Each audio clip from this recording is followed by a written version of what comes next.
Good afternoon. I'd like to call to order the Pierce County Council in Tuesday study session. The date is July 15th, 2025. Time is 12 p.m. And we have all members present with the exception of Councilmember Denson, who is excused. And then we are expecting council members Krueger and Ayala, but they are not.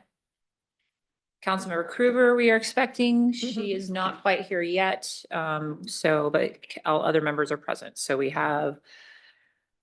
do have a quorum. So we will start with a review of today's agenda. This is not Monday, everybody. It's Tuesday. The council meeting is today. So we are discussing what's happening in 3 hours. Yes, thank you. So this is today's council agenda. I will start with your consent agenda since we have not reviewed that. You have 2 items for introduction and scheduling. They are both ordinances. The first is O 2025-521, and this is adopting a manual on accommodating utilities in existing Pierce County rights of way, 7th edition. You'll be referring this to EIDC and setting the final for August 26th. The other is O 2025-523. This is amending 2 previously adopted ordinances. This actually is the supplemental, so it's amending your biennial budget for fiscal years 2024 and 2025. You'll be referring this to Committee of the Whole and setting the final date for August 12th. Under final action, you have 3 resolutions. First is R 2025-172, and this is confirming the appointment of a new member to the Transportation Advisory Commission. R 2025-173 is confirming the reappointment of 2 existing members to the Developmental Disabilities Advisory Board. And third is R 2025-174. This is confirming the appointment of 3 new members to the Accessible Communities Advisory Committee. You have no proclamations or resolutions this afternoon, so we'll move right to section 9 ordinances, and you have O 2025-517 S2, which is amending section 256.050 of the code. This is related to the Board of Directors and the membership on the Economic Development Corporation of Pierce County. And it is my understanding that there will be a motion to continue this proposal to August 12th to continue working on the changes to that code section. Okay, I will start with, are there any questions about the agenda? And then are there any comments on the item that staff just provided feedback on, or we can just save it for the dais this afternoon? Councilmember Krueger. Thank you, Chair. We could just save it for the dice. Okay. That'd be good. Thank you. Perfect. Okay. So we don't have any amendments then, Ms. Long? No. Okay. We don't have any grants, Mr. Roski? Okay. So then we will move on to committee agendas, and I feel like this is very short. This is very short. So this afternoon's council meeting at 3, and then tomorrow morning, July 16th, beginning at 9:30, there is a flood control zone district executive committee, and that's it for your meeting schedule for this week. Okay. Committee reduction for 2 short weeks. We compress and condense, so things get a little wonky, but we make it work to provide some downtime for council members and also staff. So appreciate the flexibility there. That brings us to item number 4, which is review of external boards and commissions. We're going to go to Ms. Rhett Hines. Thank you very much. There are no boards at PSRC this week, but we have 2 staff committees. The Coordinated Mobility and Accessibility Committee is meeting on Wednesday at 9:30. They're going to be talking about the Regional Transportation Plan, WashDOT 2025 to 27 grant results. And then they're doing a work session on their desired goals for the Regional Mobility Plan. The Regional Staff Committee is meeting on Thursday at 9:30, and they'll be taking up discussion of the statewide TOD study, also the Regional Transportation Plan, and they'll be looking at some Puget Sound region data trends. So that's what's going on in the staff. Oftentimes those staff committee items will filter up into the boards with some time. This Friday, their PSRC is hosting a community-led engagement webinar to talk about how communities, how jurisdictions can do community-led engagement. So if that's of any interest, that's at 10 a.m. Okay, are there any questions for Ms. Hunt? Not seeing any, thank you. Are there other boards and commissions that colleagues would like to report on or share? Councilmember Yambe? Thank you, Madam Chair, and welcome back. So I attended in,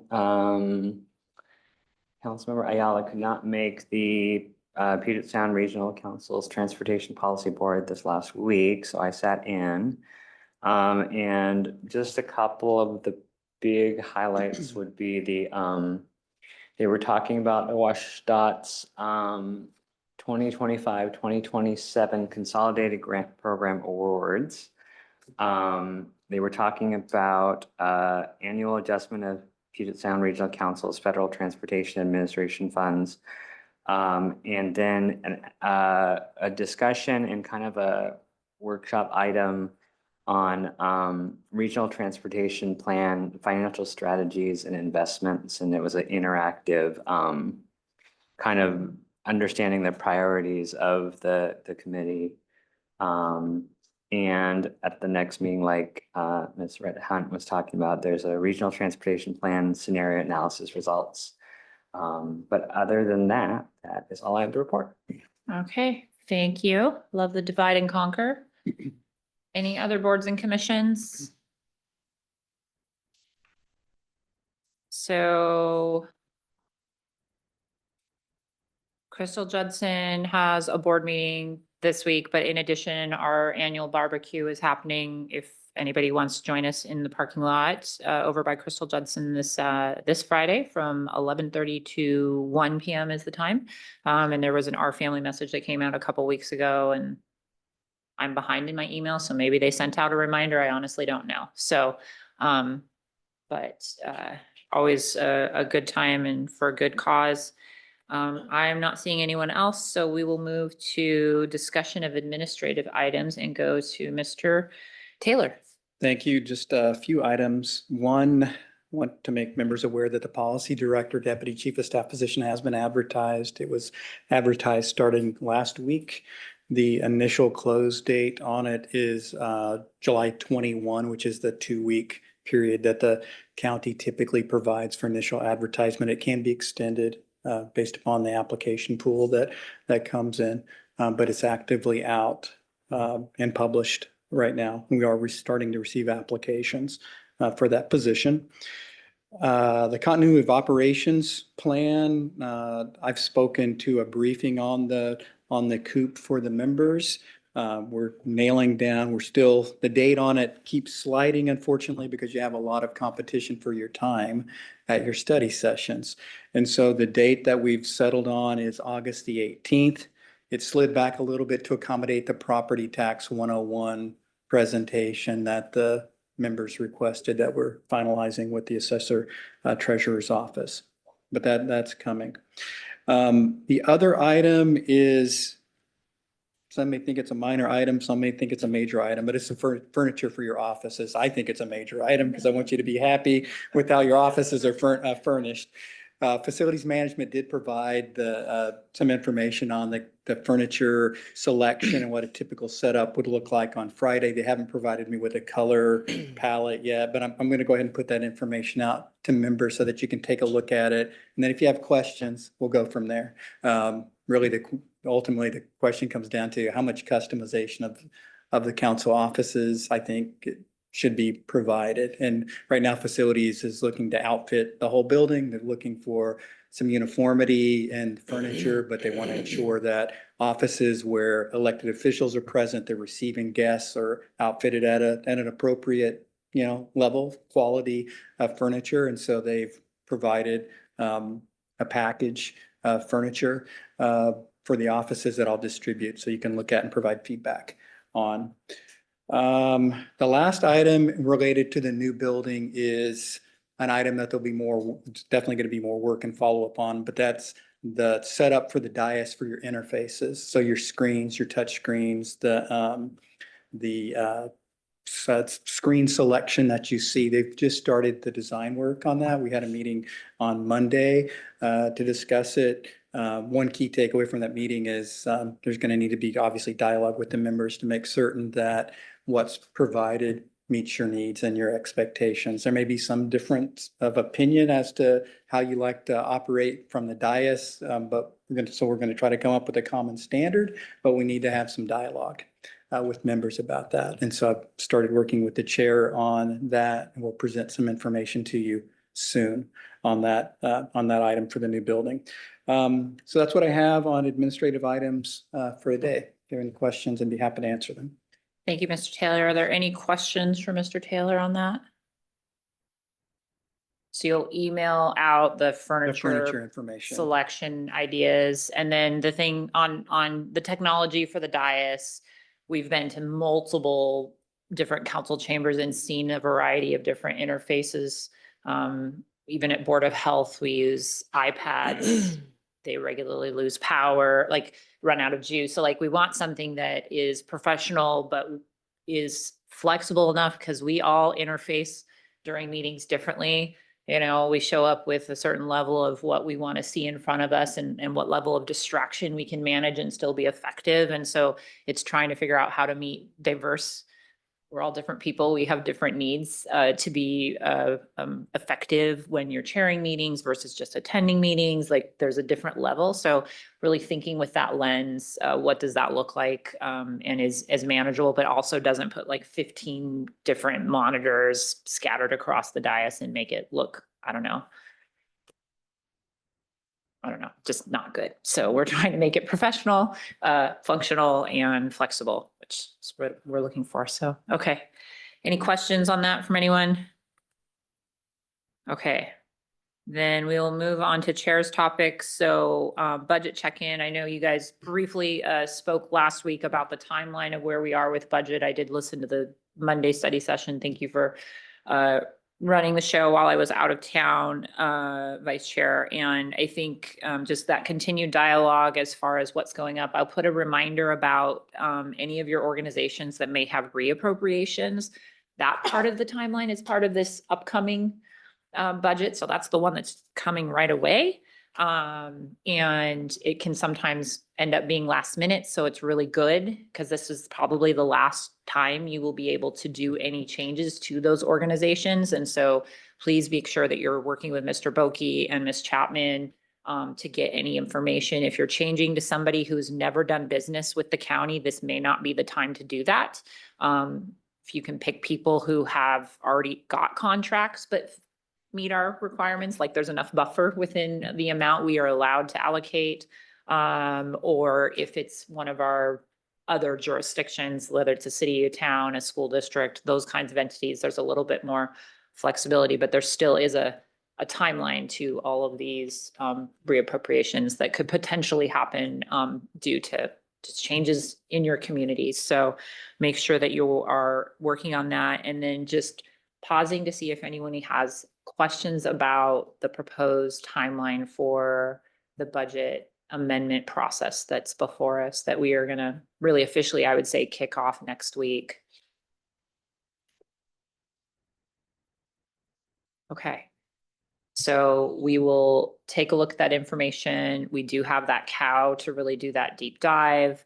And then that gives us a little bit more time formally to develop any changes and see where we are. And I know that you went over it with Mr. Taylor, so.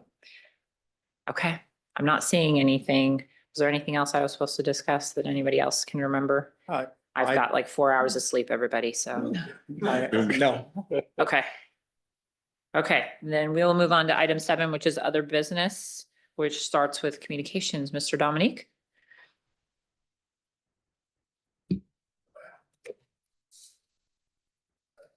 Good afternoon, Madam Chair, members of the council, Brian Dominique, council staff.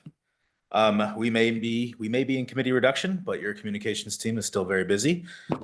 Before the council, for review is 2 proclamations. The first is a is part of our Rush proclamation request. I spoke about this proclamation, I think, last week. It's an employee recognition from, requested by juvenile court for Sally Nansky. She's worked with juvenile court for 33 years and she's getting ready to retire. For context, her career as a member of the county's justice system has extended for 4 executive administrations. So she's been with the county for quite a long time.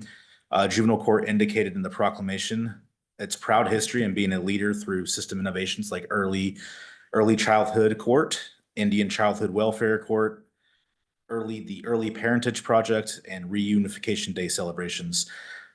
Sally's influence here has been important inside juvenile court, and she's had statewide influence being on work groups implementing House Bill 1227, which is the Keeping Families Together Act, which was passed in 2021. And the second proclamation is for Farmers Market Week. The council has historically recognized Farmers Market Week each year with a proclamation. And so it's before the council again this year. Just for some added context to the proclamation related to Pierce County. In 2017, USDA reported that the market value of agricultural products sold in Pierce County was approximately $64.9 million. More recent data suggests, from 2025, suggests that specific farmers markets generate around $3 million in annual revenue sales combined. They also contribute to food equity and community engagement. So it's a big economic driver here in Pierce County. And I think that's why the council's historically taken time to recognize it. Moving into communications, we released our last county legislator on last Friday, July 11th. Readership continues to be strong, though we still continue to see our normal summer dip as people go on vacations and stuff like that and kind of disengage from the political process for their own sanity. So we're seeing some dip there, but we'll likely see that jump back up in the fall, especially as we move into the budget process. We're continuing to work on video projects. I mentioned some of those projects a couple weeks ago, and we're now in the production phase of some of those. And our messaging focus this week is the committee process. We thought we could take advantage of the committee reduction and be able to focus on what committees do and the absence of committee meetings happening we think it might make it more relatable for people. Pending any questions, that's all I have. Thank you, Mr. Dominique. Are there any questions for communications team? I'm not seeing any. Thank you very much. That brings us to executive sessions. And there was an S on there, everybody.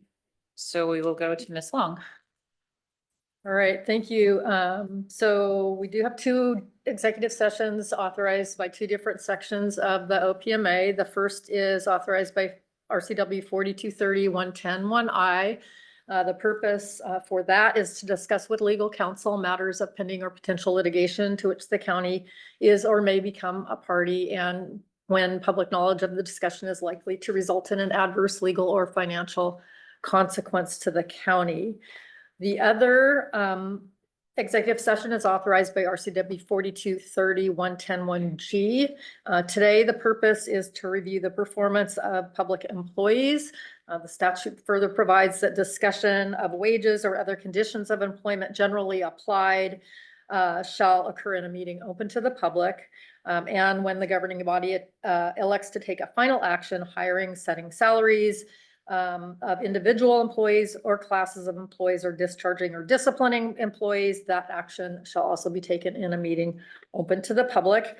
And then, as usual, before the council goes into executive session, if you'll state the time at which you will return to an open session. And I will note the only item following executive session is adjournment. No action will be taken. Okay. Do we have a suggestion on the first item, how long we think that might be? Todd? Yeah, just. Okay.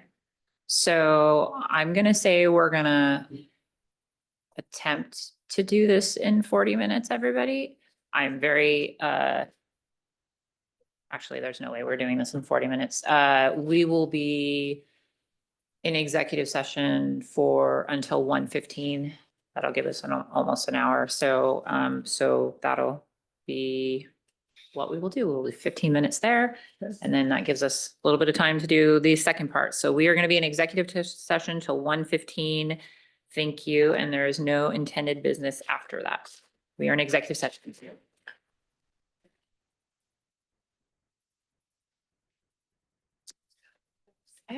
Okay. Here, I never bring a pen. That way I don't accidentally write stuff down. 30 or 131? Okay. We are back from executive session. To extend executive session, we are going to add 14 more minutes and we hope to conclude by 1:30. There is no intended additional business after that other than adjournment. So we are back in executive session. Thank you. Good afternoon. The time is 1:30. We are back from executive session and seeing no further business before the council in Tuesday study session. We are adjourned. Thank you, everybody.